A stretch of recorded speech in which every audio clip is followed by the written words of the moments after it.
What's up, geeks and gamers? My name is Drementfh, and welcome to Thorium Gaming. And this is not Eternal Empire. The latest update did something with the save files and everything, and I have been trying for over 2.5 hours to try and get it working. But for some reason, it just doesn't want to load right now, so I'm going to wait for another hot fix, or I'm going to look into it more at another time. But I didn't want to wait another week and give you another 2-week gap without something going up. So many of you will recognize this as Battletech. However, this is not vanilla Battletech. So this is one of my personal playthroughs for it. This is Modtek version 0.7.7. Shout out to the amazing authors. I can't remember their name offhand, but they are absolutely stunning with all the detail they put into this game. You can set your default starting year, which happened in my case a long time ago because I only have 117 out of like over 1,000 or 1,200 days left in this career mode. You can set what starting date you start at, so you can start in 3025, which is the default starting year just after the third succession war and leading into the fourth and all of the nonsense that goes on there. You can set it. Oh, never mind. I was getting confused. Where the hell is this stuff coming from? It was over my left ear, and I just looked over at my wife, and we were both confused because it's coming through the game. I usually play this game without sound because I'm sitting here talking to my wife, and that's exactly what happened. So we're going to laugh at my expense. Again, it's kind of an off week. Everything has been going wrong right now, so we're going to laugh and roll with it. Now, as I was saying, you can start off in the default year of 3025, just post Third Succession War going into the fourth. You can start off in the clan invasion, and yes, all of the clans that invaded the Inner Sphere and their mechs, their Omni-mechs, are represented in this. They are difficult. Your typical 0.5 star, or skull in this case, engagement against the clans is more equivalent of a 3.5 to a 5 skull engagement. The clans don't mess around, and they do come in stars, not in lances. And even their scout lances are hard hitting. Like a half skull mission is you take an assault lance. Or in the case of the mod, once you get certain upgrades on board the Argo, most notably this line right here. As you can see, I've done a lot of upgrading and I have a lot of cash saved over. There has been some save editing on this one because I was having fun and playing around. But this is just for entertainment today. Drop size and drop control. You actually pick up a second leopard and it allows you to drop a second lance of battle mechs. All under your control once you have the mech control that goes with them. And then the drop tonnage should be self-explanatory that as you go up in drop tonnage, you can drop more tons. Got to put the metal on the ground somehow. But in this, we're going to go into the contracts. I was waiting on Take the Bait here. It's a 1-point-something million payout with some salvage on it. And we are allied with House Davian right now, which not entirely the greatest in the world, but out of the 5 major houses in the Inner Sphere, they're the ones I hate the least. And right now, my son is being just an absolute terrorist and trying to get into a place he's not supposed to be in. So I had to shoo him away. So yeah, we've got that. We've got Titan Attack, which is defend a base, and it's all against House Karita. I don't like the dragon in this anyway, the dragon being House Karita and the Draconis Combine, of course. Defending a base or a battle in a desert. I'd rather do the battle in the desert, and we're going to up the salvage because we don't really need money right now. So again, yes, there's another rank of slots for your battle mechs. And I have a few little... which one's got my PPCs on it? That's the one we want. You'll notice that some of these battle mechs have very unique identifiers on them, and there's reasons for that. I have the 6B Black Knight, which is a SLDF version of the Black Knight. A Marauder 2R instead of the 3R. This is again an SLDF one. The Atlas 2 that you would get from the campaign. A Phoenix Hawk 1B, which is again an SLDF mech. And a Warhammer 6RB, again, a Lost Tech version of it. I was going with a company that had stumbled across an SLDF cache and ended up with some goodies from it, which was the 4 battle mechs here. Well, all these 5 really. And then I went with it, and then created family and friends and that sort of stuff. So we're just going to go with their call signs for all of this, but it's good. And our awesome is literally modded out heavily to have double heat sinks in this case, and 4 particle projector cannons, all with stability damage on them. So it can knock down mechs pretty easily. This is less of a constrained playthrough and more of a let's have some fun and push the limits of some battle mechs here. I've been trying to design stuff around autocannons lately, and it has not gone good. But I've been in a big Battletech upswing. The Mercenaries box set for the tabletop game just recently dropped. Well, it's a couple months ago. But I've been getting all the pieces of it that I want slowly over time. Though, as my wife puts it, I'm just adding to my gray pile of shame. And she's not wrong. Um, Between that and the Warhammer 40,000 tournament that I have coming up at a local store, I've been investing a fair amount of time into the miniatures hobby in the last little bit. But for the tournament, it's family friends, and he is working at the store. It's his first one. They brought him on as the miniatures guy, so got to go and support him, make sure everything looks good on his end, because want him to have all the best and success too, because that's what you do for friends and family. That's what you should do for strangers too, because a little bit more love in this world couldn't hurt. So we're going to be talking a lot about Battletech today, just random stuff, mostly dealing with the tabletop game, because I have lots of opinions on it.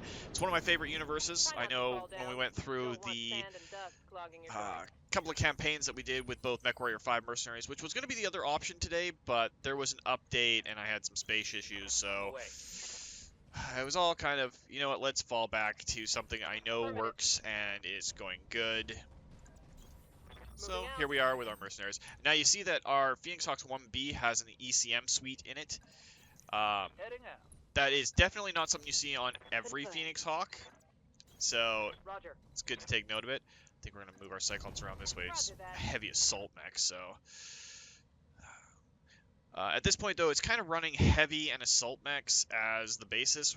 Our mercenary company is brought in to deal with big threats. Heavy hitters, that sort of stuff. So let's go on with that. My favorite Inner Sphere mech is the Black Knight, especially the 6B variant. Lots of endo steel and other cool, nifty things on it, including pulse lasers and an SLDF ERPPC. On the move. Again, for anybody who doesn't remember the acronyms from the playthroughs that we've done, particle projector cannons are balls of lightning shot out of big guns, and ER is extended range. So I'll try to remember to explain some of the lingo in case people aren't up to date on it. I'm just hoping everybody enjoys this, because I wanted to put something out and not leave you hanging for a couple of weeks. Because, well, you guys, I don't think I could ever make a career out of this. I'm hoping I could, but it may not be realistic. I still do really enjoy pumping videos out and having people look on them and all that sort of stuff. It's a hobby with benefits. That's the way I'm going to say it. I copy. Glad that the Awesome has such long-range weaponry, because it is so slow. Ironically enough, it's one of the best melee fighters in the game. Well, in universe. There's some that are dedicated towards melee, which, yeah, things like the Axeman, the Hatchet Man, even the Atlas itself, they're more designed to get right up in your face, as opposed to the Awesome. But the Awesome has such heavy armor for what is generally considered a sniper boat. I want these guys to move a little bit before we jump in. A 55, 45-ton mech. Okay, Vindicator, he's not going to pop off at us, so not too worried there. Of course, we don't have anything really in range for them because Rova here in our Phoenix Hawk is giving us cover. Let's move Draco up, who's my brother-in-law's character, and we're going to actually snipe this guy, try to go for a chest shot. He's got a couple of SLDF ERPPCs and an AC-5 that he can hit with right now. And we basically just handcuffed him. Taking off that right arm means he loses his PPC, which is his big gun. I guess we can bring Blaze up. Originally, she was in my Catapult K2, which is a House Karita variant of it. All she has is the 4 ER, or the extended range. 20 stability damage. Yeah, she's got 4 particle projector cannons. So it's a devastating volley whenever she locks off like that. As you can see, the Vindicator didn't really last. Standing by. Rava is actually our scout, but she's not the, oh, we're going to use the radar skill, though she does have it sort of scout. She is going to be hopping around. I don't remember if the Whitworth was one of the original game's mechs or not. I don't think it was. But we'll see as we go. If it seems like it's really easy, medium mechs aren't really a challenge. But on this map, there should be some heavy mechs and some assault mechs, as well as heavy and assault vehicles. And before you discount the vehicles, might I remind people that the Demolisher with 2 AC-20s and the Shrek with 3 PPCs do exist in this game. I would love to see this expansive rework, this mod, brought over with all of the other stuff that's in the game. VTOLs, your helicopters, hovercraft, all that sort of stuff. Your, wow, I'm doing a lot of word salad and chewing on my words today. All of the infantry that could be in the game, the battle armor, especially if you're doing the clan invasions, would be nice to see. They are one of the few things that the modders could not get into the game, and you know what, it's understandable. It's kind of hard to put that into a game that doesn't have an equivalent of them. So, yeah, that's understandable. I would like to have seen more of the vehicles in there, though. And that's just me being, oh, well, they've given us something that's so awesome, and I want more, because these guys are awesome. As you can tell, I'm a big fan of particle projector cannons in my mercenary company. Ready for orders. And who wouldn't be? They're amazing. And we're going to jump our catapult over into the cover here. This is probably our frailest of all of our mechs, which is a catapult C1. It's got a lot of missiles, a couple of lasers for close combat, and jump jets, but it doesn't have a lot of armor. Even our Phoenix Hawk, which, well, it has endo steel, which is really good for it. It's the fact that Ralvo just pushes that thing like an absolute nightmare. She's a little bit crazy. She also happens to be my wife's character, so kind of makes sense. Of course, my pilots at this point have a lot of skill rating, so just like when we were doing the assault mechs on the last missions of our playthrough, we are going a little bit faster than the enemy. It allows us to soften them up or damage them before they can get into anything. I wish we were hitting anything but the left side of the Griffin, because the left side is all ablative, really. I believe the Whitworth was actually one of the new ones that the modders put in. Now, this is kind of risky, but Robin does it really well, and she has all SLDF, well, mostly SLDF weapons anyway. I'm gonna go for its center torso. We'll just take off her large laser, which lets her get back underneath. Whitworth is actually a pretty good, I think it's a medium. It's got some missiles, got a couple of lasers. It's like a mini catapult that can't jump. Yeah, 3 medium lasers, 2 LRM-10s. Houses an LRM, I believe, in each shoulder, or each torso, yes, and then the lasers out on the arms. Well, it's still got 2. I think one's in the head. Yeah, there you go. So arm, head, arm for the lasers, and torso for the LRM-10s. These guys are kind of under-armored if you notice that even the places we haven't shot yet are a little bit damaged. That's because this is just the scouting force. These aren't the main guys. They're reinforcements. We haven't got to the enemy units yet, or the support lance. Those guys should be full armor. I'm here. Which will make it so that they don't die as easily. Feel wrath. There's a leg destroyed. The Cobra strikes.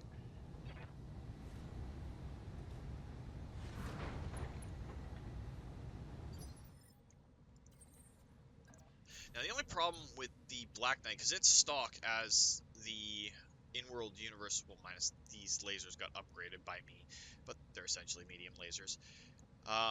It does have some heat issues, some pretty big ones, to be honest, but as an all-laser boat, you kind of expect that, especially when you're firing pulse lasers. You saw that they flickered. They do generate more heat.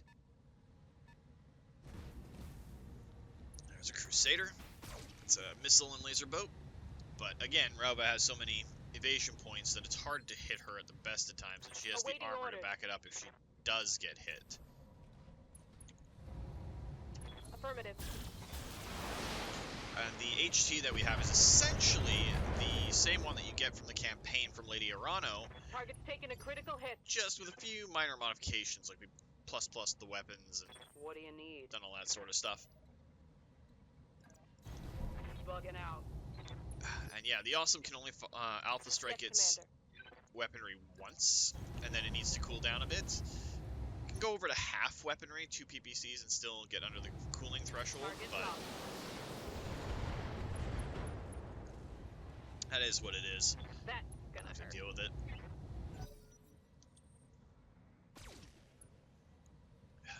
Good lucky he's got that laser in his head. I am a big opponent of any weaponry being stored in a mech's head. It just doesn't make sense. You want to reinforce that cockpit, you want to give it comm arrays. Whatever you got to do to keep your pilot safe. I know the whole in-universe thing is save the metal, mash the meat, because mechs are expensive and they're rare. But it doesn't make sense to me, because if you've spent time and invested in a pilot, why would you just leave them out, hang them out to dry?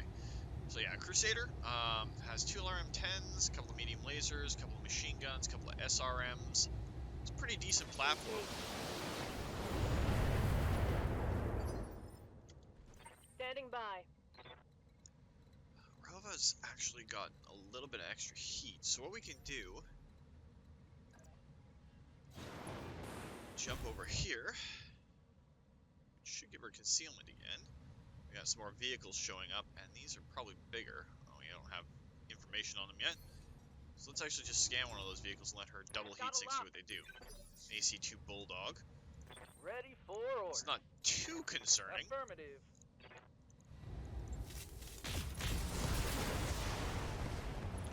So there goes the enemy reinforcements. Mech destroyed. And then after we get through this engagement, I will actually be able to show you one of the better things about this mod that makes it so bloody amazing.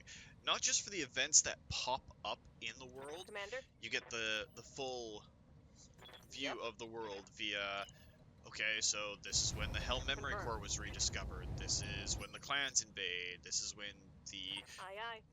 Tikhonov Republic is formed, this is when the St. Ives Compact is formed, and you can ally with all of those factions. They're all represented in the game. Awaiting orders. Well, you can work with them. Still stuck to certain ones. Moving out. But most of the major factions are represented in real time. On target. And all of the events can happen. The big thing for me, as someone who really likes immersive gameplay, the entire inner sphere is represented on the map. And I mean the entire inner sphere. The Regan Reach, which was the baseline map for the base game, it's got maybe 50, 60 systems in it. And that's a good number for what Hairbrained Schemes wanted to go with. When we go to the star map after this, you're going to see exactly what these modders have done, the amount of time they've invested in creating every system in the inner sphere. Because it's beautiful. And the independent systems like Solaris and Terra, they are independent here, and they are owned by the proper owners. Comstar is a faction that's of note in the mod. These guys have done everything, and it's beautiful. I can't give off enough praise to the people who did this mod. It was so well done. And really, when the clans start invading, I mean, I wish, like, again, this is me loving it and wanting more of it because these guys are so good. You can't use the clans as factions that you can actually get on your side. It just doesn't work that way. At least it doesn't until like the closest clan invasion, maybe, but I've never played that. I've only been going through, like, we're at 3029 or something right now. Good to go. So we're well off of the clan invasion. Because they come in at 3050, give or take. No shooting, just running. So you can't have them as a faction that you can actually do stuff with. Rolling. But you get to fight them, and Yeah, like I was ranting earlier, they're tough. Yes, Commander. Copy that. Let's actually just scan 60-ton vehicle. Sensors locked on. Of course, it's a bulldog. It's not Yeah. anything that we haven't seen before. Confirmed.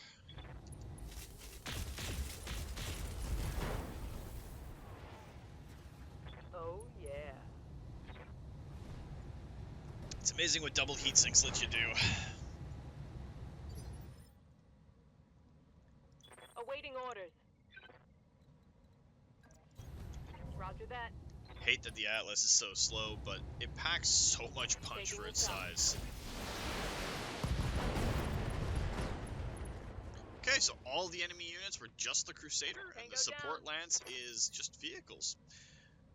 Interesting. Is what it is. Now, the other advantage of the 6 variants of the Black Knight is they do have a Beagle probe.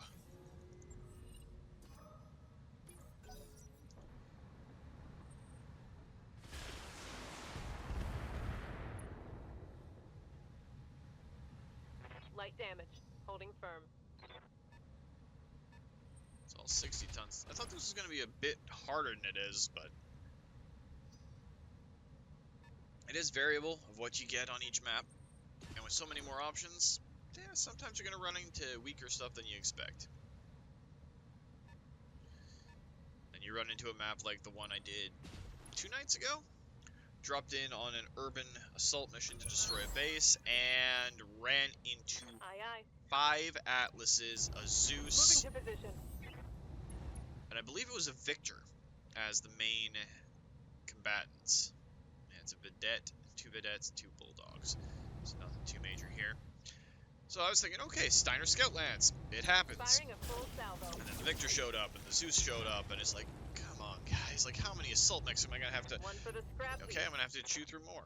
And yes, I have a couple of assault mechs Ready for in my stable right now. Moving out. They're there just to be the center of my line, not the entirety of my force.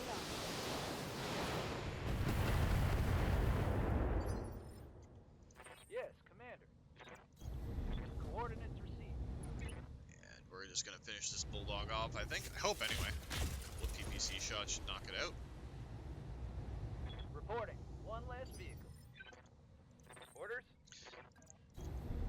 Although it does make Comstar's appearances on maps very, very, very scary. I don't remember if that was part of the base game or not, but Comstar can and will show up. Commander? And you don't want those white mechs showing up on a mission that you already know is going to be tough, like Attack and Defend or Blackout. Because if they decide to show up and make your day bad, it's... yeah, well, your day is just going to be bad no matter what. Let's split her fire. Because we're going to turn off one PPC. We'll send one at B and 2A. Multiple targets confirmed. I guess we could have gone the other way.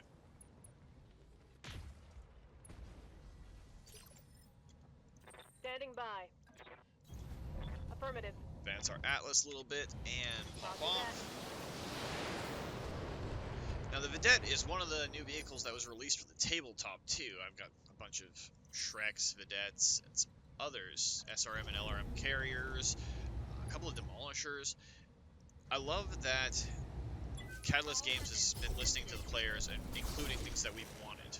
Oh, why was there no Star Slayer? Well, Star Slayer is now the frontliner for the Mercenaries box. Well, why are there no vehicles? And we're getting a ton of vehicles. They're really playing into the whole background of Battletech, and I'm hoping we get some VTOLs and that sort of stuff later, because we already have MASH vehicles, we have long-tom artillery, we have tons of really, really, really neat stuff. Alright, so don't really need either of those auto cannons. I have all of these, which counts towards my career score. That's what I'm looking for. I will take an LRM 2 plus 2 damage, and I'll take any good medium lasers right now. Might as well take that PPC too. I have a lot of PPCs saved up. I have a lot of money right now, and yeah.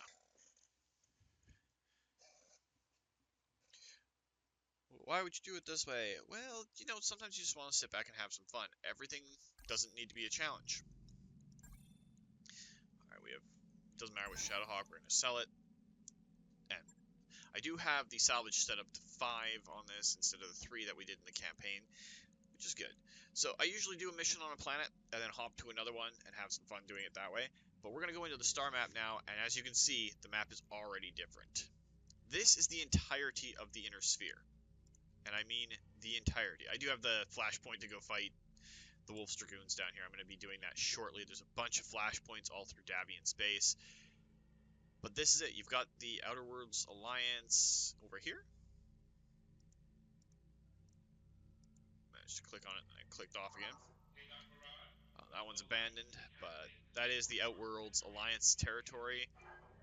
Got the periphery over here. But when we go in and we look at certain planets, because I'm very near a very important planet if the mouse wheel on my mouse wants to help. Somewhere around here? Kentares. Site of the famous war crime, the Kentares massacre that caused the Davians to respond in the Third Succession War. I mean, we've been fighting mostly along the Davian-Krita border, all this sort of stuff. This goes out to the Outworlds Alliance. It's owned there. You go through, you can go through all of Steiner's territory, up into these little areas. Some of them are abandoned. Most of them are going to read abandoned, I think, up here. It's just local government for what should be over there. When the clans start invading, though, they do come down through here. And, of course, the Rashalhog Republic will be formed. One limitation of the mod, which is kind of neat in its own way, is once you load a game, you have to stay in that game before you start a new one or load another game because of the way the map works. And like I said, the clans will start to invade, and you will see this system falls to Jade Falcon, this one to Clan Wolf, this one to the Ghost Bears, and it actually pushes down until you get to, I believe it is in Draconis Combine territory, somewhere around here?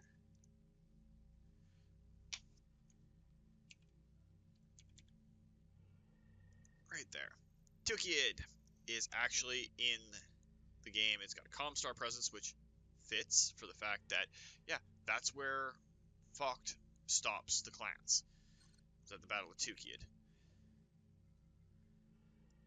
And then if you go down into this region here, which is the innermost part of the inner sphere, that's Procyon, and there's Terra under Comstar control. Massive, massive amount of stuff on it. Research, rich.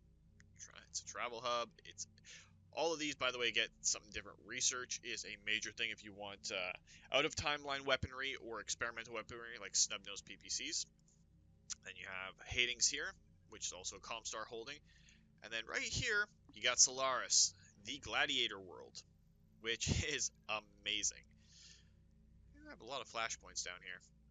I don't really want to work for Steiner. I don't want to work for the Federated Commonwealth either. Kellhounds, tonnage restrictions to light. I hate the flashpoints that give me light tonnage restrictions because I like heavy mechs and I like assault mechs. Some lost tech items here, but we gotta be light. And the OPFOR is House Liao, but that's whatever. Not a big deal.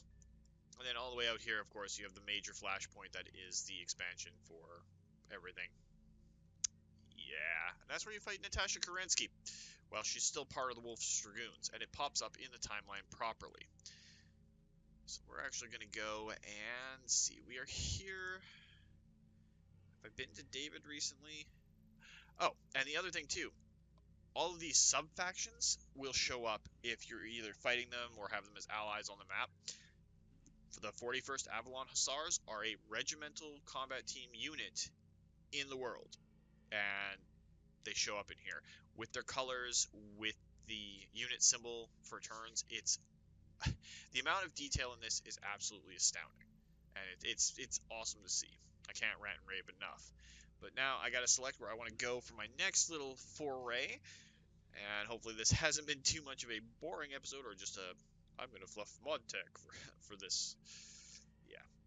Anyway, we're gonna go to Prosperina. Bio command. Once all my pilots are back up and running. Finally managed to get my own dropships because my wife is amazing and just ordered me to go get them. I have one Overlord class and one Union class for map scale. I've always wanted them since I was little. Never had a chance to buy them when I was little because I had little kid energy instead of adult energy. I mean, wow, my brain is not here today. I guess it's been too much fighting around with all my programs. Uh, Solaris Championship, yeah, we'll go and sit there. All right, cool. Uh, Money is the word I was looking for. I had child money when BattleTech was still like popping off when I was a kid. Now I have adult money most of the time anyway, because bills. But she just basically ordered me to go down and get them. I'm very, very, very lucky. Assassin 21, Charger. I'm just looking for any mechs that I don't have full parts of. Yeah, and this is one of the new ones. Little Hornet. New battle mechs available. And I have a lot of quick draws. Oh, fighting Karita, you're gonna get quick draws. Kind of just goes with the territory. Is there anything in here that really jumps out at me? Nothing tripled up, but medium lasers. Can always use extra medium New weapon lasers. systems available. And I don't really need any more small lasers that are plus plus. That's all good. And let's go to a contract. I might do one more and see where we're at, because this is a lower skull place. Ooh, there's 5s here. Leave a mark, destroy a base, capture a base, battle in a jungle, the A team. Warrior House, loose sand lands. Yeah, that could be tough. And then there's a black site that's recovery and a polar. 3.5 skulls. Yeah, let's do it. And we'll throw our Cyclops in. Just gotta remember which awesome it is, because I have the 8R awesome variant, which I've been playing around with some of their loadouts to try and get them to work. The only unfortunate part about the mod and the way it works is because you have to refill this every single time, unlike the 4 top slots. You gotta remember which pilots go where. Oh, and the pilots do eventually get affinities with their mechs for putting so many battles inside that mech. So Relva here has done 10 battles in the mech, so she's comfortable in it. She gets medium mech bonuses and improved electronics. Now, what do those mean? Well, if we hover over this, there's an expanded section at the bottom here. I can't move my mouse off of it, otherwise anything else doesn't here. But every one of these here is comfortable. Proficient with the balance of the chassis, +1 piloting skill. Medium mech, familiarity with it gives you +1 hit defense. Improved electronics at 30. 5% view and sensor range, which is why it's for a scout. And then second nature is +1 gunnery while you're in it. Now my pilots aren't maxed out yet, so that really helps. And then you have endosuit chassis, free tonnage. Double heatsink engine provides extra cooling to the chassis. Large engine weight class provides 1 initiative. And mech quirks, improved communications, can see through a single ECM ghost effect. So that's what a lot of the SLTF ones have. Like, they have case on them. So if his ammo gets hit and blown out his back, doesn't really hurt him as much. And before I actually go this is probably a good place to end. A little bit of a shorter video this week, half an hour one. But I would highly, highly, highly suggest this mod to anyone who's enjoyed BattleTech so far, but hasn't actually gotten everything they wanted out of it. Now, where's that little Hornet? Little derpy model that the Modtek team has made to go with the Hornet. I would never use one of these things myself, but it is a cute little derpy mech with the little bio symbols on the side.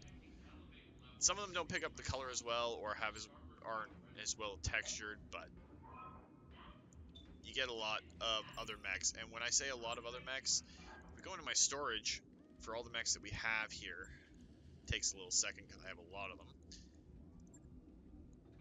There are different variants of some of the mechs that you're aware of. This isn't the assault variant of the Marauder 2, so that's in there. You can get an Annihilator E, which is the energy variant of the Annihilator. There are a ton of different variants of mechs. Different Grasshopper variants, different Warhammer variants. It is absolutely worth it to get Modtek. If you are a BattleTech fan, I would highly recommend it. You'll get way more out of this than you will just the base game. And the base game was good. The base game was fun. Playing it on here The campaign, I've gone through it several times now with the mod. Just kind of winding the video down here because not much else to do. But I played the base game and I played through the campaign with the mod on. Not the base game, obviously. And the missions where you can only drop a single lance are still geared towards that, but they use the Modtek abilities.